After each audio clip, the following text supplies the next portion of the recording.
Hey everyone, it's Father Leo of Plating Grace answering your questions. Thanks for all of your awesome questions. Trying doing something a little new and a little different just so that we can have a better conversation that always leads to conversion. So, question number 1 comes from Ellen King. Thanks for this question.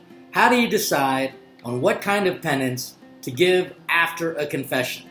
Usually I make them pray for an hour kneeling on uncooked rice. I'm kidding. I don't do that.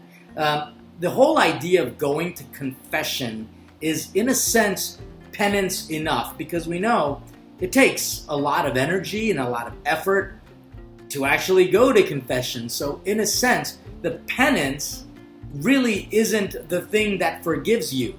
It's you asking for forgiveness with a contrite heart and trying your best not to do things again, and simply asking for absolution. That's what forgives you.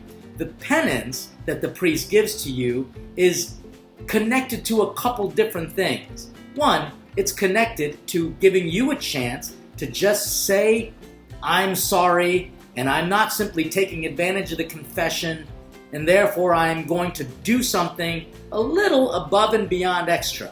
The second thing that the penance is connected to is really perhaps a way to make amends or to try to have some sort of practice or prayer that can help you to avoid the sins in the future. So your question is, how do I kind of how do I decide on what kind of penance to give after a confession? Well, it really kind of depends on what I hear. Oftentimes, if someone is just doing a general confession, and there's nothing out of the ordinary, and I know that these people are truly sorry, even if they struggle with the same sin over and over and over again. Sometimes I ask them just to pray the Apostles' Creed and offer it for people who don't believe in God. And that kind of just takes care of it all. If I'm in a little bit of a bind, or if I'm hearing a confession in a language that is not 100% fluent to me, but I speak it well enough that I can actually understand what they're saying, and it's very difficult for me to try to say something in their language, I might just simply say, Uno Padre Nuestro, one Our Father, Uno Santa Maria, and then Uno Gloria Patris. And then that just kind of lets them know that they're saying that prayer is just as a little something extra. But there are times, honestly, when I will give them a penance that's more of an activity. So, for example, if somebody is struggling in a relationship, I will say, I want you to say a very special prayer for this person, or do an act of charity and an act of kindness for that person. Confession is a big deal, which is why I want to answer another question. It comes from Tracy Hamilton, and she asks, do you have a hard time not looking at someone differently after they've confessed some real doozies? I love that. I love that. Well, let's just say, Tracy, I have never looked at you awkwardly at all. No, actually, we're not allowed to. Once you have forgiven this person, you forget. Now, there's a couple things that I have to admit. First of all, I'm not that intelligent. So I don't have this awesome memory to try to remember what people do, because honestly, I'm not here taking pleasure or finding it very interesting anyway.